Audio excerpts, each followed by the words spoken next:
ये अध्याय ऊतक का दीर्घोत्तरीय प्रश्न है और प्रश्न संख्या 1 है। पौधे में सरल ऊतक जटिल ऊतक से किस प्रकार भिन्न है, उदाहरण सहित लिखें।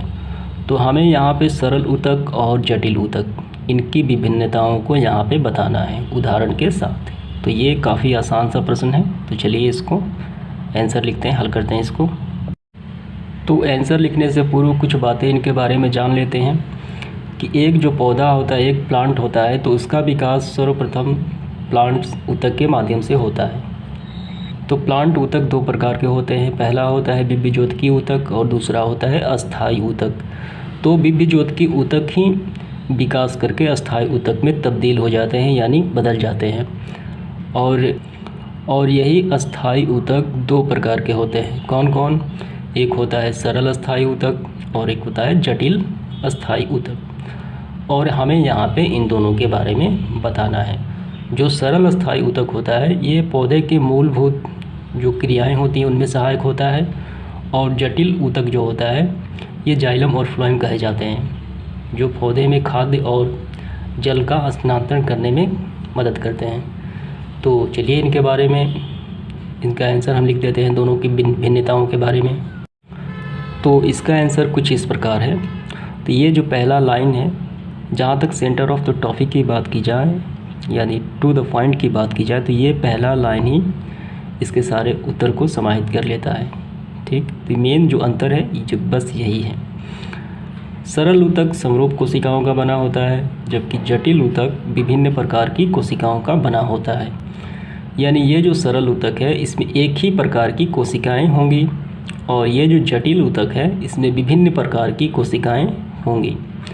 तो ये पहला अंतर हो जाता है। अब इसके बाद दूसरा अंतर देखते हैं। सरल ऊतक, ये जो सरल ऊतक है सदृश यानी एक समान दिखने वाली सेल होते हैं इसमें, जबकि जटिल ऊतक में ऐसा नहीं होता। इसमें विभिन्न प्रकार के सेल, अलग अलग प्रकार के सेल जो दिखने में होते हैं इसमें, ठीक इसके अपोजिट। इसके बाद है तीसरा अंतर। तीसरा जो भिन्नताएं हैं कि सरल अस्थायी ऊतक की अधिकांश कोशिकाएं जो होती हैं जीवित होती हैं, जबकि जाइलम, तो ये एक जटिल अस्थायी ऊतक का उदाहरण है। तो जटिल अस्थायी ऊतक यानी जाइलम की जो कोशिकाएं होती हैं मृत होती हैं। इसके बाद है हमें उदाहरण देकर यहाँ पे आंसर बताना था, तो यहाँ तक हमने कर लिया। अब इसके उदाहरण हम ले लेते हैं। तो ये हो गया सरल ऊतक के उदाहरण, मृत ऊतक या पेरेन्काइमा, स्थूल कोण या, और तीसरा होता है दृढ़ ऊतक, और ये होता है जटिल ऊतक, जाइलम और फ्लोएम। तो जाइलम और फ्लोएम जो होता है अपने सहयोगी अंगों के साथ ही ये अपना कार्य संपादित करते हैं। ठीक है, तो ये जटिल ऊतक के उदाहरण कहे जाते हैं। इनके सहायक बहुत सारे तत्व होते हैं, जैसे में कि जाइलम तंतु हो गया, वाहिनिकाएँ हो गया, और फ्लोएम में भी ऐसा होता है, जाली नलिकाएँ होती हैं, फ्लोएम तंतु होता है। तो बस यही आपको दोनों में विभिन्नताएं हमें लिखनी है यहाँ पे। इसके बाद देखते हैं प्रश्न संख्या दूसरा। तो इसके पश्चात हम देखेंगे दीर्घोत्तरीय का दूसरा प्रश्न। तो इस प्रकार है, स्थिति के आधार पर विभीज्योतकी ऊतक के विभिन्न प्रकारों का वर्णन करें। तो ये भी एक काफ़ी आसान सा सवाल है। हमें यहाँ पे विभीज्योतकी ऊतक जो पौधे के विकास में सहायक होता है, ये कितने प्रकार के होते हैं यहाँ पे हमें सिर्फ वर्णन करना है। अगर आप इसका डायग्राम भी बना लें तो काफ़ी बेहतर हो जाएगा। तो विभीज्योतकी ऊतक जो होता है वो 3 प्रकार का होता है। कौन कौन? तो यहाँ पे आप इस डायग्राम की मदद से देख रहे हैं। तो पहला होता है शीर्षस्थ, दूसरा होता है पार्श्वस्थ और तीसरा होता है अंतर्वर्षी। ठीक है, तो इसके बारे में सबसे पहले थ्योरी जान लेते हैं, उसके बाद यहाँ पे हम देखेंगे। तो पहले नंबर पे है शीर्षस्थ। शीर्षस्थ का मतलब यानी शीर्ष, ठीक, किनारे, सबसे नीचे या सबसे ऊपर, किनारे भाग। तो ये जो ऊतक है ये तने तथा जड़ के शीर्ष भाग में होता है तथा लंबाई में वृद्धि करता है। इसकी कोशिकाएं में विभाजन के गुण पाए जाते हैं। यह प्राथमिक वृद्धि करता है। प्राथमिक वृद्धि मतलब किसी पौधे की मेन जो वृद्धि होती है, विकास होता है, उसमें ये सहायक होता है। मेन वृद्धि यही करता है। ये कहाँ पाया जाता है? ये पौधे के तने के शीर्ष, ये हो गया तना, इसका हो गया शीर्ष, और ये हो गया जड़, और ये जड़, और जड़ का होता है शीर्ष। तो सबसे नीचे और सबसे ऊपर क्या पाया जाता है, शीर्षस्थ। तो इसका क्या काम है, इसका काम ऊतक का है कि पौधे की लंबाई में वृद्धि करना। अगर इसको हम काट दें तो पौधा लंबा नहीं होगा, अगर इसको हम काट दें तो ये पौधे के जो सूख जाएंगे पौधे, ठीक। तो लेकिन यहाँ पे जो इसका कार्य होता है मेन, अगर इसको हम हटा दें तो पौधे की लंबाई रुक जाती है। तो यही आप समझिए। इसके बाद है पार्श्वस्थ, इसके बारे में पढ़ लेते हैं। तो यह कहाँ पाया जाता है, यह जड़ तथा तने के पार्श्वभाग में अर्थात तने में पाया जाता है। यह तने की लंबाई यह तने की मोटाई और चौड़ाई में वृद्धि करता है। यह द्वितीयक वृद्धि में सहायक होता है, ठीक है। ये हो जाता है पार्श्वस्थ। कहाँ पाया जाता है, तो ये तने में पाया जाता है यहाँ पे, ठीक। इसका काम है तने की मोटाई और चौड़ाई में वृद्धि करना, इसके मदद से तना मोटा हो जाता है। ये होता है पार्श्वस्थ ऊतक। और तीसरे नंबर पे होता है अंतर्वर्षी। तो इसके बारे में पढ़ लेते हैं थ्योरी। तो अंतर्वर्षी ऊतक जो पाया जाता है ये पत्तियों के आधार यानी जड़ में, पत्तियों की जड़ में तथा टहनी के पर में पाया जाता है, जो वृद्धि करके अस्थायी ऊतक में तब्दील हो जाता है। तो यहाँ पे आप देख सकते हैं, ये हो गया टहनी और ये हो गया इसका पर्व। तो यहाँ पे पाया जाता है अंतर्वर्षी, ठीक। और ये पत्तियों के आधार, ये हो गया पत्तियाँ और ये हो गए इनके आधार, यहाँ पर भी पाया जाता है अंतर्वर्षी ऊतक।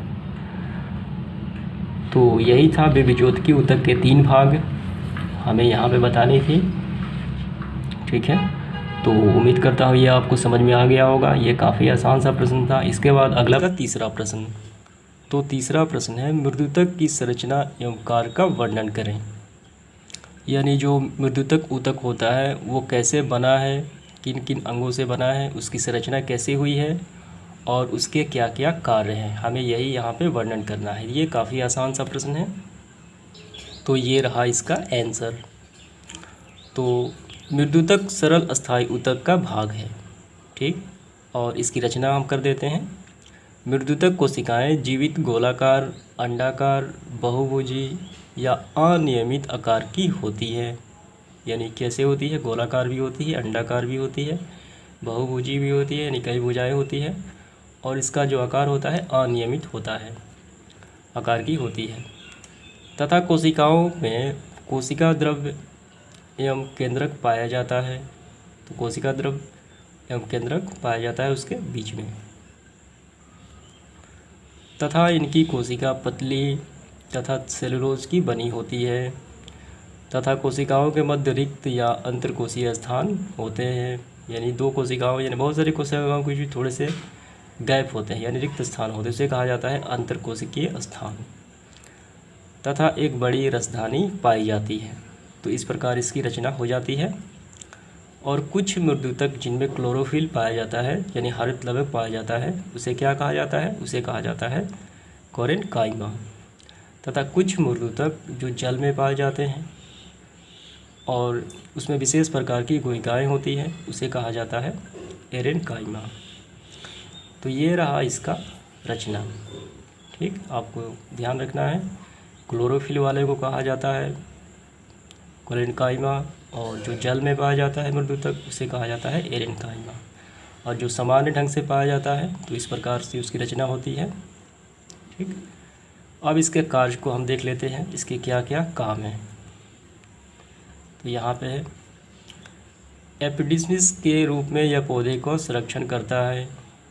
एपिडिडमिस का मतलब होता है कि बाहरी परत के तौर पे, यानी बाहरी चमड़ा होता है, बाहरी त्वचा होता है, उसे कहते हैं एपिडिडमिस। यानी बाहरी त्वचा के रूप में यह पौधे को क्या करता है, संरक्षण यानी सुरक्षा प्रदान करता है। कौन प्रदान करता है, तो ये मृदुतक सरल अस्थायी ऊतक, ठीक, ये प्रदान करता है। अब इसके बाद दूसरा जो काम है, तो दूसरा है यह ऊतक संचित क्षेत्र में भोजन का संचय करता है, यानी स्टोर वगैरह करता है। और तथा उत्सर्जित पदार्थ जैसे गोंद हो गया, रेजिन हो गया, टेनिन हो गया, ये प्लांट्स के वेस्ट प्रोडक्ट कहलाते हैं, आदि को भी संचित करता है यानी स्टोर करता है, ठीक।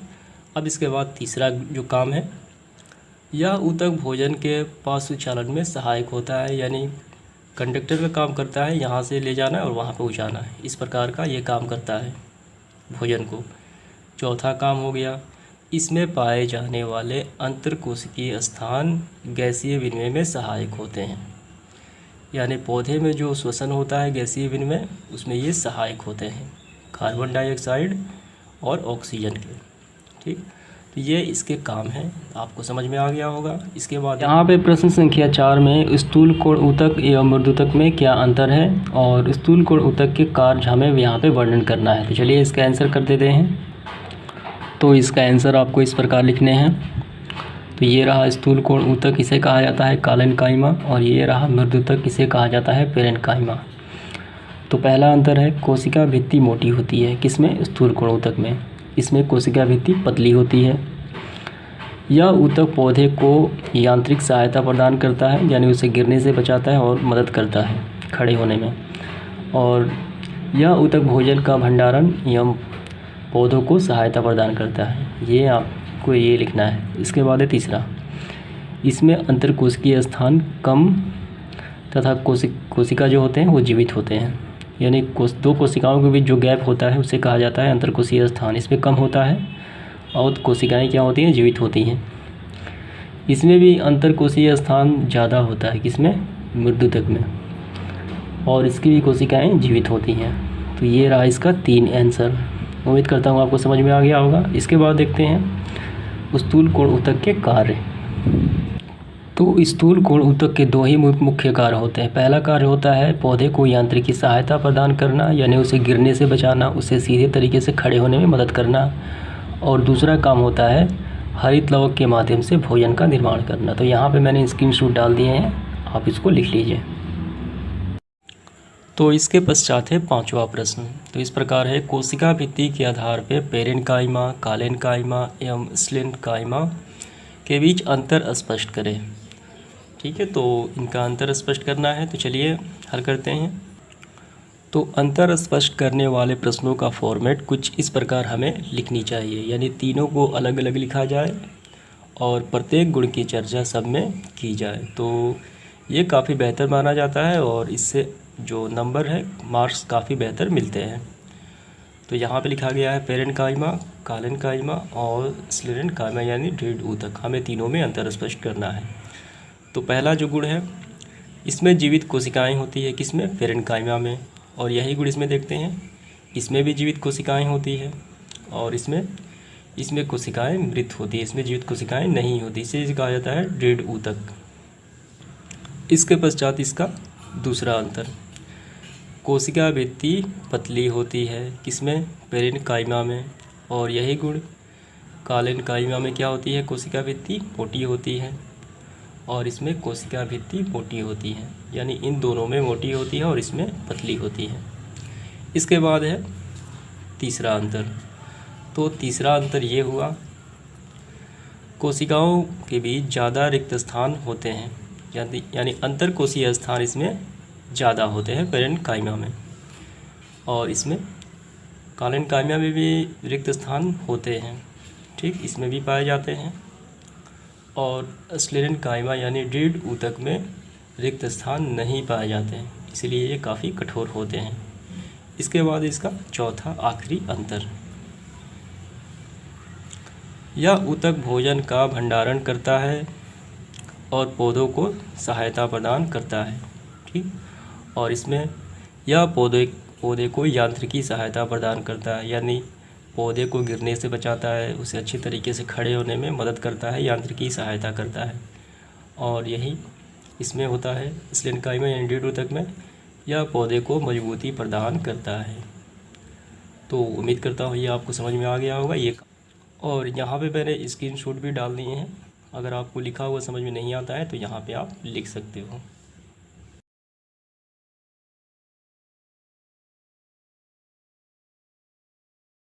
तो प्रश्न इस प्रकार है, पत्तियों के एपिडर्मिस पर पाए जाने वाले रंध्र की संरचना का कार्य विवरण दें।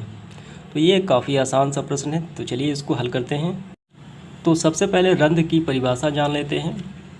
पत्तियों के एपिडर्मिस पर पाए जाने वाले स्थान पे छोटे छोटे छिद्र दिखाई पड़ते हैं, जिसे रंध्र या स्टोमाटा कहा जाता है। तो आपको ध्यान रखना है, एपिडर्मिस में यानी पत्तियों के जो बाहरी परत होती है, वो सतह होती है, उसे कहा जाता है एपिडर्मिस। और वहाँ पे छोटे छोटे छिद्र दिखाई पड़ते हैं जिसे स्टोमाटा या रंध्र कहा जाता है। तो ये होगा इसकी परिभाषा। हमें यहाँ पे रंध्र की संरचना तथा कार्य का वर्णन करना है। यानी संरचना मतलब वो कैसे, विभिन्न किन अंगों से वो बना होता है और उसका काम क्या होता है। तो यहाँ पे आप देख सकते हैं, ये हो गई पत्ती और ये हो गई पत्ती की बाहरी तल, यानी एपिडर्मिस कहा जाता है। और इसके बीच में है, ये जो बीच में आप देख रहे हैं ये गोल जैसा, इसे कहा जाता है रंध्र। पत्तियों पे छिद्र होता है और इन छिद्रों को कहा जाता है रंध्र या स्टोमाटा। तो इसकी संरचना को देख लेते हैं। संरचना और कार्य एक साथ है। स्टोमाटा विक के आकार यानी किडनी के आकार वाली 2 रक्षी कोशिकाओं से घिरी रहती है। तो यहाँ पे आप देख सकते हैं, ये रक्षी कोशिकाएं हो गई और ये एक हो गई, यानी लेफ़्ट और राइट। इसके बीच में क्या है, ये रंध्र कहलाता है, यानी ये छिद्र। यहाँ पे आप देख सकते हैं, ये एक रक्षी कोशिकाएं और ये एक रक्षी कोशिकाएं, इस प्रकार और इस प्रकार। और ये बीच में जो दिखाई पड़ रहा है छेद, इसे रंध्र कहा जाता है।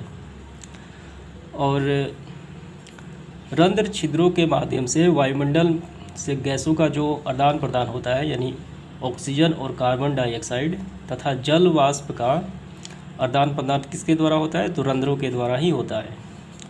और तथा इन छिद्रों द्वारा वाष्पोत्सर्जन की क्रिया संपन्न होती है, यानी रंध्रों से। तो ये हो जाती है रंध्र की परिभाषा और संरचना और कार्य। अगर आप इससे ज़्यादा भी लॉन्ग क्वेश्चन आंसर लिखना चाहते हैं तो थोड़े से आप 2-3 लाइन बढ़ा सकते हैं, वो आप टेक्स्ट बुक में दे दिया गया है, लेकिन मेन पॉइंट ये आपको ज़रूर लिखना है। और पिक्चर भी बनाना चाहते हैं तो बना सकते हैं। तो इसके बाद देखेंगे इसका अगला प्रश्न। तो ये एक आसान सा प्रश्न है जिसमें कहा गया है कार्य कोशिका की रचना एवं कार्य को स्पष्ट करें। तो चलिए इसको हल करते हैं। और हमें यहाँ पे बताना है कि कार्य कोशिका की रचना किन किन तत्वों से हुई है और इस कार्य कोशिका के क्या क्या कार्य हैं। तो इसकी शुरुआत सबसे पहले कार्य कोशिका की परिभाषा से करते हैं। वृक्ष के तनों के बाह्य त्वचा स्थान पर अवस्थित मृत कोशिकाओं से बने ऊतकों का मोटा अस्तर होता है जिसे कार्य कोशिका या कार्य कहा जाता है। तो ये हो गई इसकी परिभाषा। यानी कार्य जो होता है, वृक्ष के जो बाहरी आवरण होते हैं, एक विशेष प्रकार की परत होती है और उसे कहा जाता है कार्य कोशिका। तो यहाँ पे मैंने स्क्रीनशॉट डाल दिए हैं, आप चाहे तो इसको देख सकते हैं वास्तविक जीवन में कैसे दिखाई पड़ते हैं कार्क सेल। और ये जो कॉर्क सेल होता है वृक्ष को बाहरी तत्वों से रक्षा करता है, सुरक्षा प्रदान करने के लिए ये होता है। अब इसके बारे में हम जान लेते हैं इसकी रचना कैसे होती है कार्क सेल की। तो यहाँ पे आपको देखने हैं रचना। समय के साथ साथ पुराने हो रहे वृक्ष इसके बाहरी ऊतक विभाजित होकर कार्क सेल का निर्माण करते हैं। ये मृत कोशिकाओं के होते हैं तथा इनमें अंतर कोशिकीय स्थान नहीं होता, यानी 2 कोशिकाओं के बीच जो गैप होता है इसमें बिल्कुल नहीं होता। तथा कोशिकाएं त्रिज्यक रूप में व्यवस्थित रहती हैं। ये आकृति है। इन कोशिकाओं की दीवारें मोटी होती है तथा इन पे सब्रेलिन नामक कार्बनिक पदार्थ जमा होते हैं तथा इनमें कोशिकाओं में जीव द्रव्य होता है तथा कोशिका भित्ति में जल एवं गैस अनुपस्थित होता है, ये नहीं पाए जाते हैं। कोशिका में जीव द्रव्य भी नहीं पाया जाता और भित्ति में जल एवं गैस भी नहीं पाया जाता। और इनकी कोशिकाएं जो होती हैं वो मरी हुई होती हैं। तो ये तो हो गई इनकी रचना। अब इसका जो कार्य है, तो इसका कार्य, एक महत्वपूर्ण कार्य यही है। कार्य जो सेल होता है ये वृक्ष को बाहरी आवरण से यानी बाहरी आघातों से रक्षा प्रदान करते हैं। तो मैंने यहाँ पे स्क्रीनशॉट वो डाल दिए थे, आप चाहे तो वो पढ़ सकते हैं। और ये कार्क सेल का जो उपयोग होता है, हमें यहाँ पे उपयोग तो बताना नहीं, लेकिन उपयोग जो होता है वो व्यावसायिक तौर पे भी होता है। इससे कई प्रकार के वस्तु बनाए जाते हैं, खेल कूद के सामान बनाए जाते हैं, विद्युत से संबंधित सामान बनाए जाते हैं। ठीक है, तो यही था इसका प्रश्न संख्या 7वां। इसके बाद देखेंगे प्रश्न संख्या 8वां। तो चलिए इसका प्रश्न संख्या 8 भी हल कर लेते हैं। यहाँ प्रश्न है जाइलम ऊतक की रचना एवं कार्य को स्पष्ट करें। तो ये एक आसान सा प्रश्न है। तो यहाँ पे हम 2 लाइन में इसकी परिभाषा लिखेंगे। किसी पौधे में जाइलम ऊतक जटिल अस्थायी ऊतक के श्रेणी में आते हैं जो पौधे के जड़, तना एवं पत्तियों में पाया जाता है। कौन? जाइलम ऊतक। और यहाँ से रचना स्टार्ट होती है। इसकी रचना 4 विभिन्न प्रकार के तत्वों से हुई है। कौन कौन? तो यहाँ पे आपको लिखना है वाहिनिकाएँ, वाहिकाएँ, जाइलम तंतु और जाइलम मृदुतक। तो सबके बारे में आपको लिखना है, लेकिन मैंने यहाँ पे एक लाइन लिखे हैं। अगर आप थोड़े से लंबा करना चाहते हैं तो एक लाइन और भी बढ़ा सकते हैं, क्योंकि ये एक लॉन्ग क्वेश्चन आंसर है। और तो चलिए इनके बारे में लिखना होगा हमें। तो पहला होता है वाहिनिकाएँ। तो इसके बारे में, इसकी कोशिकाएं लंबी, जीव द्रव्यहीन, दोनों सिरों पे नुकीली तथा मृत होती है। तो ये इसके बारे में है। तो आपको ध्यान रखना है, इसकी कोशिकाएं कैसी होती है, लंबी होती हैं, इसमें जीव द्रव्य नहीं पाया जाता, और ये दोनों सिरे पे नुकीली तथा मृत होती है। और इसके बाद है वाहिकाएँ। ठीक, वाहिकाएँ। तो इसके बारे में, इसकी कोशिकाएं मृत एवं लंबी नली के समान होती हैं। ठीक है। इसके बाद है तीसरा जाइलम तंतु। ये लंबी शंकु रूप तथा स्थूलित भित्ति वाले मृत कोशिकाएं होती हैं। इसके बाद है चौथा जाइलम मृदुतक। इसकी कोशिकाएं प्रायः पेरेन्काइमेट्स एवं जीवित होती हैं। ठीक, तो ये थे जाइलम ऊतक के 4 विभिन्न अंग। तो मैंने कहा कि आप अगर इससे एक लाइन और भी बढ़ा सकते हैं तो बढ़ा भी सकते हैं। और इसके बाद देखेंगे इसका कार्य, यानी जाइलम ऊतक के क्या कार्य होते हैं एक प्लांट में। तो जाइलम ऊतक पौधे के जल तथा घुलित खनिज लवण तथा पौधे को यांत्रिकी सहायता प्रदान करता है। यांत्रिकी सहायता मतलब उसे गिरने से बचाता है, उसे सही तरीके से खड़े होने में मदद करता है। तो मेन जो पॉइंट है, इसका काम होता है जल को ही पूरे पौधे में ट्रांसफ़र करना, यानी स्थानांतरण करना, पहुंचाना। तो ये था प्रश्न संख्या 8वां। उम्मीद करता हूँ आपको समझ में आ गया होगा। इसके बाद अगला प्रश्न, यहाँ प्रश्न है फ्लोएम ऊतक क्या है या कहाँ पाया जाता है, इसके कार्य का वर्णन करें। तो ये आसान सा प्रश्न है। तो हम यहाँ पे टू द पॉइंट लिखेंगे, यानी जो पूछा जा रहा है हम उसका वही जवाब देंगे। तो सबसे पहले फ्लोएम ऊतक क्या होता है। फ्लोएम ऊतक तो पादपों में संवहन मंडल के अंदर पाए जाने वाला, ठीक, एक जटिल ऊतक है। कौन सा? फ्लोएम ऊतक। फ्लोएम ऊतक मुख्य रूप से संवहन मंडल, तो संवहन मंडल कहे जाते हैं जड़, तना और पत्तियाँ, तो इसमें पाया जाता है। कौन सा? फ्लोएम ऊतक। अब इसके बाद ये तो हो गया क्या है या कहाँ पाया जाता है, तो ये हम जवाब देंगे, लेकिन उससे पहले कुछ इसके बारे में लिख लेते हैं, क्योंकि ये दीर्घ उत्तरीय प्रश्न है। फ्लोएम ऊतक का निर्माण निम्न तत्वों से हुआ है। पहला हो गया चाली नलिकाएँ, सहकोशिकाएँ, फ्लोएम तंतु, और चौथा फ्लोएम मृदुतक। तो इसके बारे में एक लाइन है।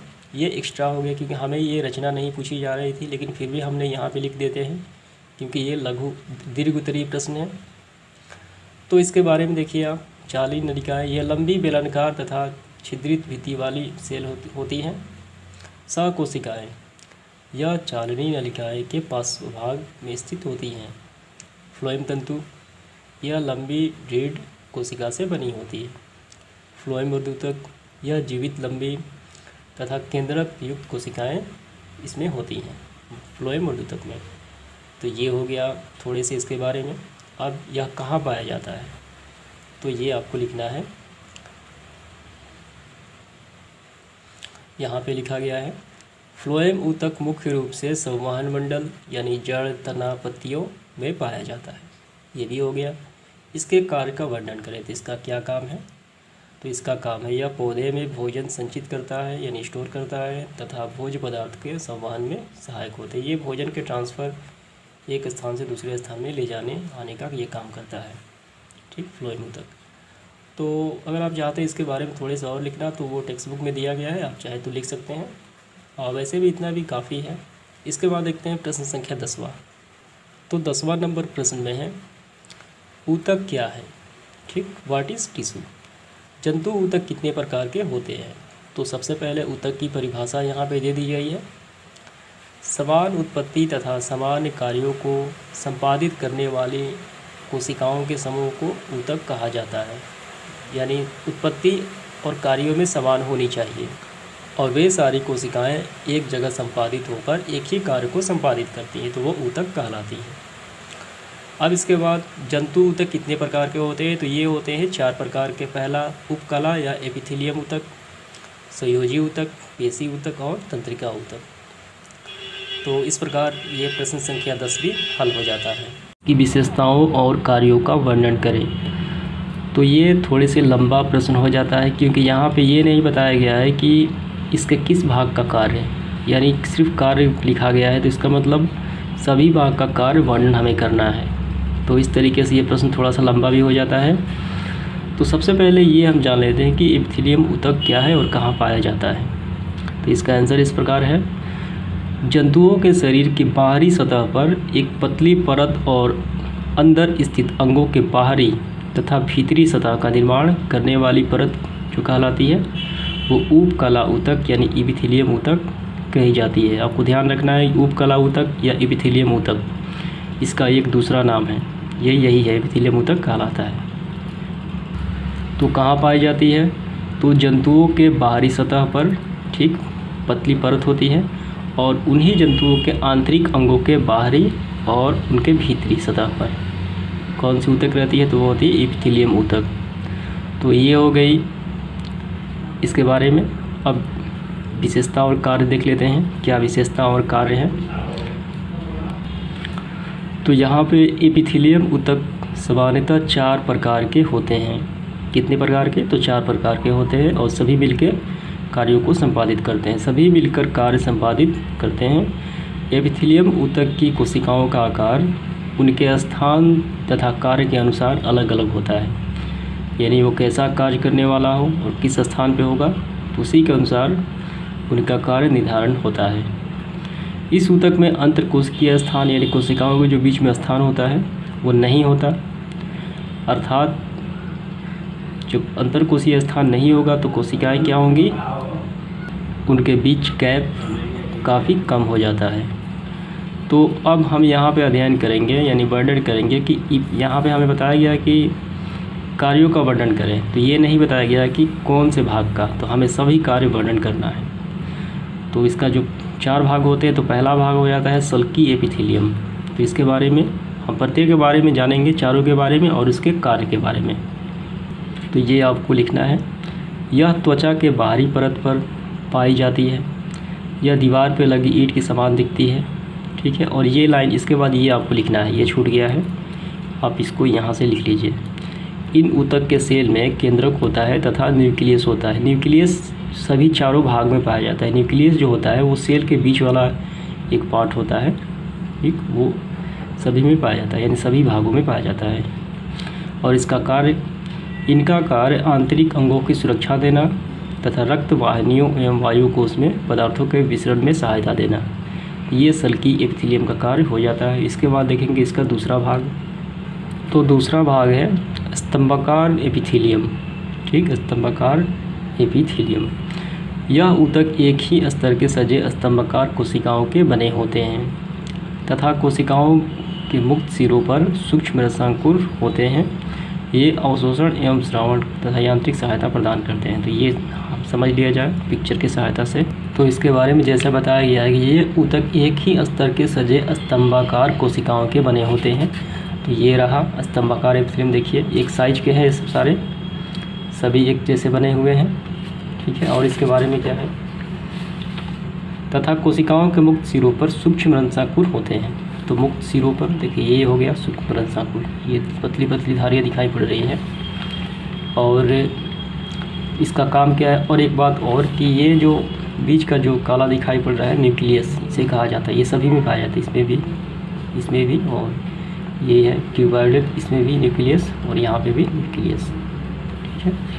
तो इस स्तंभाकार एपिथेलियम का क्या काम है, ये अवशोषण एवं श्रावण, कुछ पदार्थ के अवशोषण और श्रावण तथा यांत्रिक सहायता प्रदान करते हैं, स्तंभाकार एपिथेलियम। अब इसके बाद क्यूबॉइडल एपिथेलियम, इसके बारे में आप जानना होगा।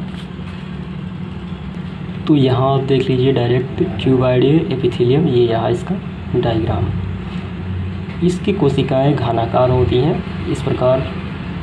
प्रत्येक कोशिकाओं में एक स्पष्ट गोलाकार न्यूक्लियस होता है, ये रहा बीच में ये काला भाग न्यूक्लियस।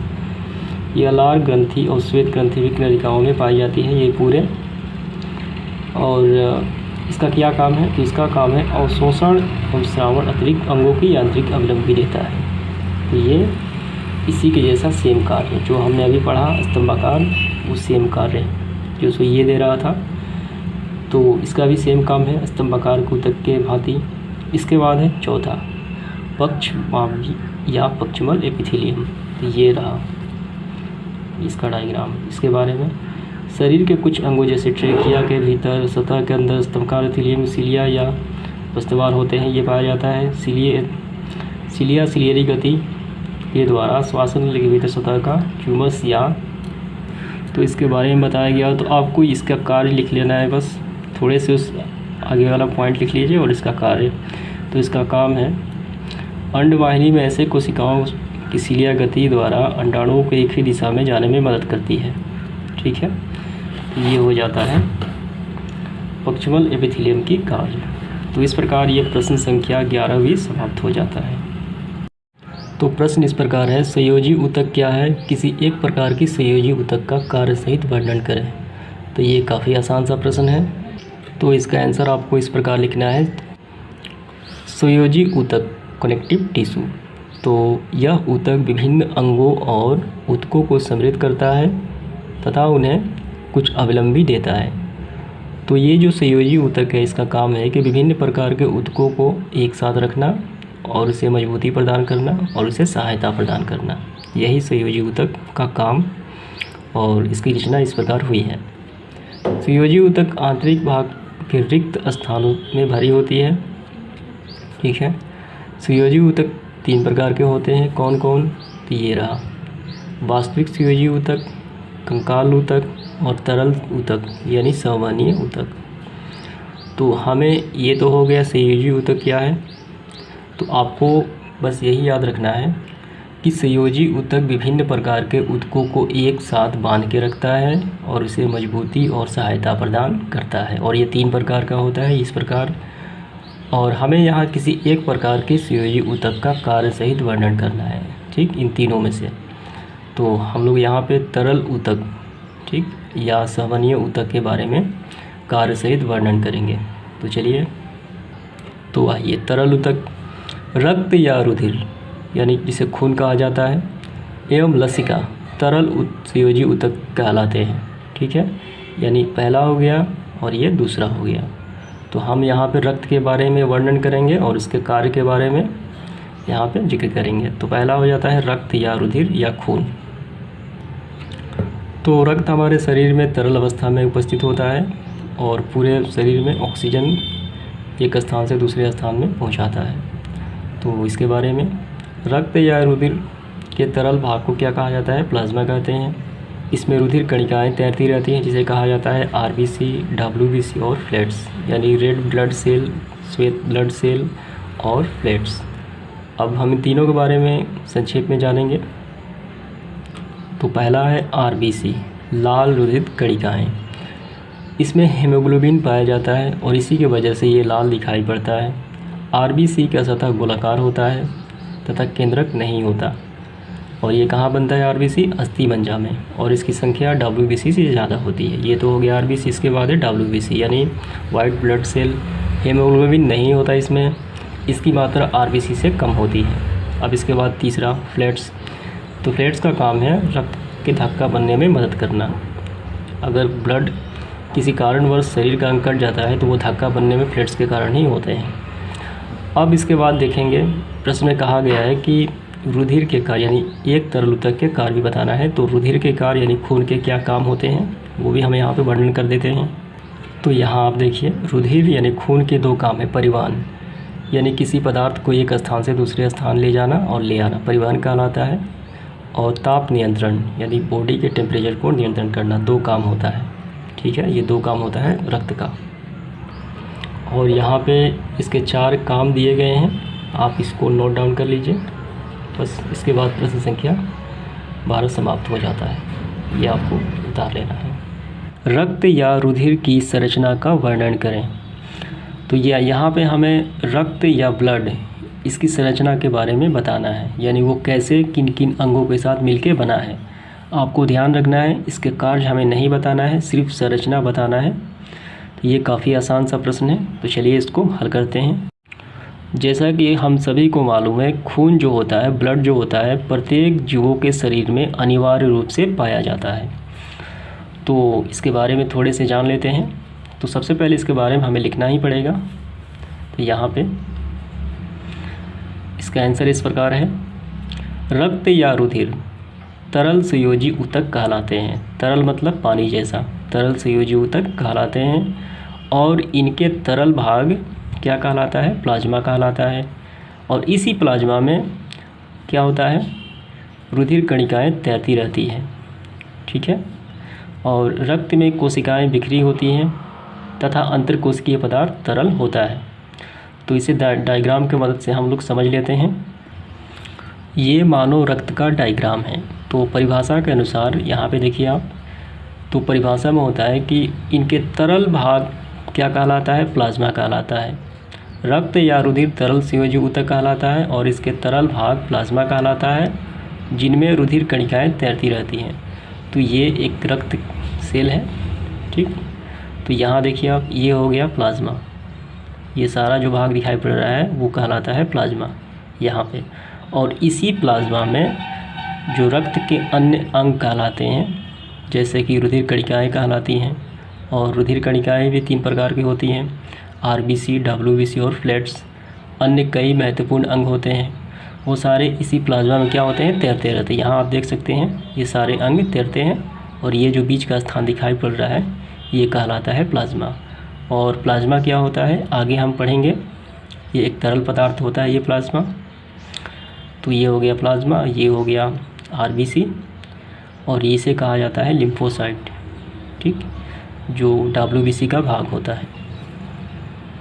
तो हम लोगों ने समझ लिया कि प्लाज्मा में रुधिर कणिकाएँ तैरती रहती हैं, रक्त में कोशिकाएं बिखरी होती हैं तथा अंतरकोशिकीय पदार्थ तरल होता है, यानी पानी जैसा होता है।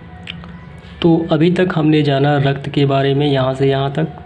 तो आगे बढ़ते हुए आप समझेंगे इसकी संरचना के बारे में। ये किन किन अंगों से मिलकर बना होता है रक्त, यानी खून।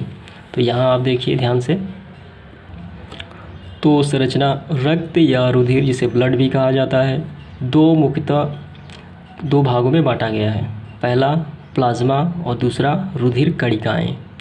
तो हम इन दोनों के बारे में जानेंगे, क्योंकि यहाँ पे बताया गया है कि संरचना के साथ वर्णन करें। तो सबसे पहले प्लाज्मा के बारे में जानेंगे कि प्लाज्मा क्या कहलाता है, और उसके पश्चात जानेंगे रुधिर कणिकाओं के बारे में। तो चलिए प्लाज्मा के बारे में अध्ययन कर लेते हैं। और ये आपको आंसर में भी यही सब लिखना है, सेम टू सेम। तो यहाँ देखिए आप, यहाँ पे यहाँ तक। तो प्लाज्मा के बारे में आपने सुना होगा, जो फ़िलहाल कोविड-19 के इलाज में प्लाज्मा थेरेपी का उपयोग लिया जाता है। स्वस्थ व्यक्ति के ब्लड से प्लाज्मा निकाल के जो ग्रसित व्यक्ति है उसमें डाला जाता है, तो वही प्लाज्मा है जो ब्लड में पाया जाता है। यह आयतन के हिसाब से सारे रुधिर का कितना प्रतिशत होता है? 55% होता है। और बाकी का 45% रुधिर कणिकाएँ होती हैं। यह हल्का पीले रंग और चिपचिपा और अल्प क्षारीय द्रव्य है। कौन सा? प्लाज्मा। प्लाज्मा में 90% जल और अन्य शेष 10% प्रोटीन, कार्बनिक और अकार्बनिक पदार्थ उपस्थित होते हैं। ये हमने जान लिया प्लाज्मा के बारे में, ठीक है, आपको नोट कर लेना है। अब इसके बाद देखेंगे इसका अगला बिंदु क्या है। तो अगला बिंदु ये रहा, रुधिर कणिकाएँ। तो प्लाज्मा तो हो गया, रुधिर कणिकाएँ कितने प्रकार की होती हैं? तो रुधिर कणिकाएँ 3 प्रकार की होती हैं। कौन कौन? तो पहला लाल रुधिर कणिकाएँ जिसे आरबीसी कहा जाता है, रेड ब्लड सेल। श्वेत रुधिर कणिकाएँ जिसे वाइट ब्लड सेल भी कहा जाता है। और तीसरा हो जाता है प्लेटलेट्स, ठीक। ये तीनों के बारे में हम क्रमवार तरीके से अध्ययन करेंगे। तो सबसे पहले आरबीसी के बारे में, क्या होता है आरबीसी? तो लाल रुधिर कणिकाएँ यानी आरबीसी, मेढक में ये बड़ी तथा अंडाकार होती है तथा केंद्रक होता है। जो मेढक होता है उसमें आरबीसी जो पाया जाता है काफ़ी बड़ा होता है, अंडा जैसा होता है। और यही आरबीसी स्तनी यानी मनुष्य और खरगोश में लाल रुधिर कण उभयतल होता है, आकृति में उभयतल चिपटा हुआ होता है और इसमें केंद्रक नहीं पाया जाता। और कहाँ बनता है? ये बनता है अस्थिमज्जा में। आपको ध्यान रखना है, मेढक में केंद्रक पाया जाता है और मनुष्य के आरबीसी में केंद्रक नहीं पाया जाता, और आरबीसी बनता है अस्थिमज्जा में। लाल रुधिर कण में हेमोग्लोबिन पाया जाता है, जिसके परिणाम स्वरूप रक्त क्या होता है? लाल दिखाई पड़ता है। इस हेमोग्लोबिन प्रोटीन एक प्रकार का प्रोटीन होता है ग्लोबिन, उसमें 96%, और ये होता है कौन सा प्रोटीन ग्लोबिन। और रजत हिम कितना होता है 4 से 5% से बना होता है हीमोग्लोबिन।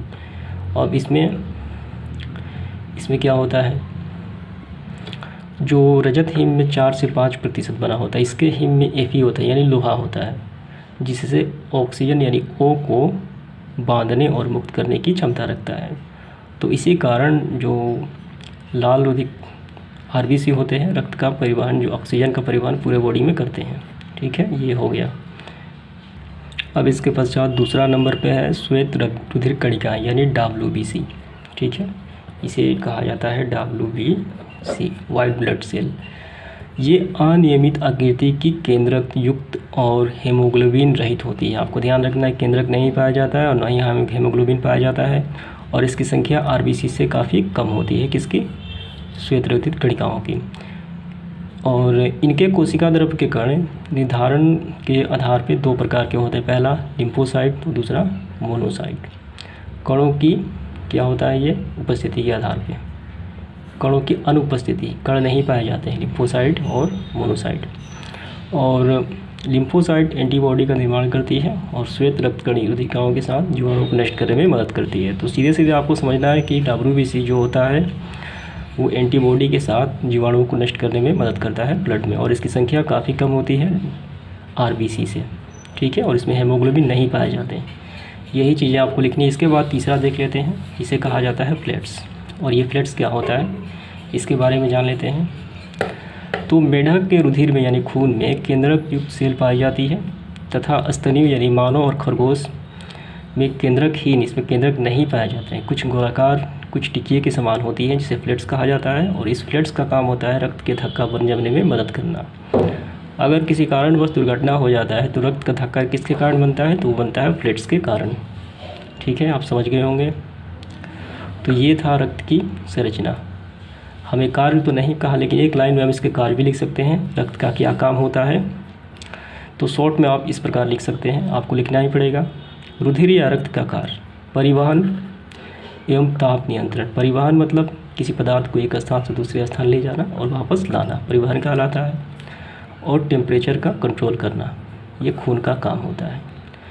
तो इस प्रकार ये प्रश्न संख्या 13 समाप्त होता है। इसके बाद है प्रश्न क्रमांक 14, पेशी ऊतक क्या है। अरेखित तथा रेखित पेशी ऊतकों की रचना एवं कार्य वर्णन करें। सबसे पहले परिभाषा देख लेते हैं। जंतुओं के शारीरिक अंगों में गति पेशी जो होती है वो पेशी ऊतकों के कारण ही होता है। इस ऊतक की कोशिकाएं लंबी होती है। तो ये रही पेशी ऊतक के बारे में। अब अरेखित और रेखित पेशी ऊतक की रचना और कार्य। सबसे पहले अरेखित पेशी ऊतक।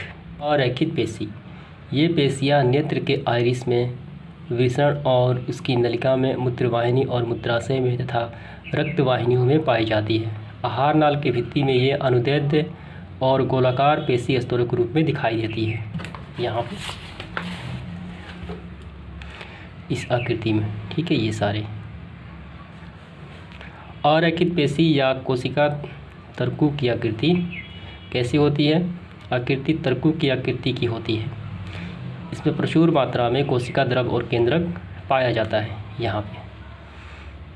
तो ये सारे आपको लिखने हैं। और ये कार्य हो गया। कार्य क्या है, ये रहा। आहार नाल के एक भाग से दूसरे भाग में भोजन का प्रवाह इस पेशी के संकुचन एवं प्रसार के कारण ही होता है। ठीक है, यानी अरेखित पेशी के द्वारा। अब इसके बाद हमें लिखना है रेखित पेशी। तो इसके बारे में भी है यहाँ पे, तो ये आप लिख सकते हैं। इसके बाद है 15 नंबर प्रश्न, रक्त एवं लसिका के कार्य का वर्णन करें। रक्त एवं लसिका के कार्य का वर्णन करें। तो यहाँ देखिए, सबसे पहले रक्त या रुधिर के कार्य। रक्त एवं ताप नियंत्रण, बॉडी में रक्त का परिवहन यानी ऑक्सीजन का परिवहन करना और ताप नियंत्रण करना, ये सारे रक्त के कार्य हो गए। इसके बाद लसिका, ये रहा लसिका, और यहाँ पे लसिका के कार्य हो गए। ठीक है, तो यही आपको लिखना है। तंत्रिका ऊतक की इकाई क्या है, और इसका स्वच्छ नामांकित चित्र बनाना है बिना वर्णन के, यानी वर्णन की आवश्यकता नहीं है। तो इसका आंसर हम देख लेते हैं। तंत्रिका ऊतक की इकाई क्या है, तो न्यूरॉन तंत्रिका ऊतक की इकाई कही जाती है। और इस न्यूरॉन जो होता है ये इंग्लिश है और इसका हिंदी होता है तंत्रिका कोशिका, ठीक है। और इस न्यूरॉन का कार्य होता है मस्तिष्क से सूचनाओं का आदान प्रदान और इसका विश्लेषण करना, और ये जो विद्युत रासायनिक संकेतों द्वारा ये संपादित करती है मस्तिष्क से सूचनाओं का आदान प्रदान। तो ये तो हो गई तंत्रिका ऊतक की इकाई। तो अब इसका हम नामांकित चित्र भी बना देते हैं। तो चलिए, तो कुछ इस प्रकार से आपको तंत्रिका सेल यानी न्यूरॉन की पिक्चर यहाँ पे बनाना है। तो यहाँ पे आप देखिए, तो इसके बीच में जो होता है वो होता है केंद्रक, ठीक। और ये इसका सिर होता है और पूंछ जैसी होती है, और ये पतली पतली धारियाँ बाल जैसी होती है, यहाँ पे आप देख रहे हो। तो इसे कहा जाता है, इसे डेंड्राइट्स, ठीक। और इसका जो ये तीर जैसा है इसे कहा जाता है डेंड्रन। ये तीर जैसा नुकीला भाग है, इसे डेंड्रन कहा जाता है। और ये पतली पतली धारियाँ कहा जाता है डेंड्राइट्स। और बीच में है केंद्रक है, और ये वाला भाग जो होता है ये सिर वाला भाग, इसे कहा जाता है एक्सान। और इसका जो ये जो बीच का जो पार्ट है, ठीक, इसके बीच में जो भाग बनते हैं इसे कहा जाता है रेनवियर की नोड। रेनवियर की नोड यहाँ पे हो गया, यहाँ पे हो गया, यहाँ पे, ठीक है। और लास्ट की जो पूंछ होती है उसे कहा जाता है मज्जा अंछादन, और इस भाग को कहा जाता है ल्यूरिलेमा। और इस सिर सबसे ऊपरी भाग यानी सिर के ये बीच भाग को कहा जाता है ये सारे साइटन। तो इस प्रकार इसका चित्र बन जाता है, नामांकित चित्र। और जैसा कि मैंने बताया कि इसका काम होता है मस्तिष्क से सूचनाओं का आदान प्रदान करना, और ये मस्तिष्क में पाई जाती है जो विद्युत संकेतों द्वारा संपादित होती है। तो यही इसका आंसर हो जाता है। धन्यवाद। तो इसके बाद प्रश्न संख्या 17 है, न्यूरॉन या तंत्रिका कोशिका की संरचना का चित्र सहित वर्णन करें। तो आपको ये बात ध्यान रखना है कि तंत्रिका कोशिका का इंग्लिश होता है न्यूरॉन, और न्यूरॉन का मतलब होता है तंत्रिका कोशिका। हमें यहाँ इसकी संरचना और चित्र के साथ करनी है, वर्णन भी। तो चलिए इसको हल करते हैं। इन सबसे पहले हम ये जानेंगे कि न्यूरॉन किसे कहा जाता है। तो न्यूरॉन या तंत्रिका कोशिका तंत्रिका ऊतक की इकाई कहलाती है। यह एक उत्तेजनीय कोशिका है। इस कोशिका का कार्य मस्तिष्क से सूचना का आदान प्रदान और विश्लेषण करना यानी एनालिसिस करना। यह कार्य विद्युत रासायनिक संकेतों द्वारा होता है यानी संपादित होता है। तो आपको समझ में आ गया होगा न्यूरॉन क्या है। ये तंत्रिका ऊतक की इकाई कहलाती है। अब इसके बाद हम देख लेते हैं संरचना। संरचना का मतलब होता है ये किन किन अंगों से मिलके बना है। तो कुछ इस प्रकार इसकी आकृति होती है यानी पिक्चर होता है तंत्रिका सेल यानी न्यूरॉन की, ठीक है। तो चलिए इसके बारे में वर्णन कर देते हैं। तो ये रहा संरचना। यह विशेष रूप से लंबी होती है तथा इसमें क्या होता है, जीव द्रव्य से घिरा एक केंद्रक होता है। तो आपको देखना है ये विशेष रूप से लंबी होती है, और इस मिडिल में यानी इस भाग में होता है केंद्रक, और चारों तरफ होते हैं जीव द्रव्य, ठीक है। ये जीव द्रव्य, जीव द्रव्य से डेंड्राइट्स नामक अनेक छोटी छोटी शाखाएं निकलती हैं, ठीक है। तो ये आप देख रहे हैं यहाँ पे, इसे कहा जाता है डेंड्राइट्स। ये छोटी छोटी जो शाखाएं निकलती हैं इसे पतली पतली, इसे डेंड्राइट्स कहा जाता है, इस जीव द्रव्य से निकलती हैं। और इन शाखाओं में से एक शाखा अधिक लंबी होती है जिसे एक्सान कहते हैं। तो आपको देखना होगा, ये तो बहुत सारी शाखाएं हो गई इस तीरनुमा आकृति की, 1 2 3 4 और 5, और ये एक सबसे लंबी हो जाती है। इसे क्या कहा जाता है, इसे कहा जाता है एक्सान। इसे कहा जाता है एक्सान, ये लंबी शाखा को, ठीक है।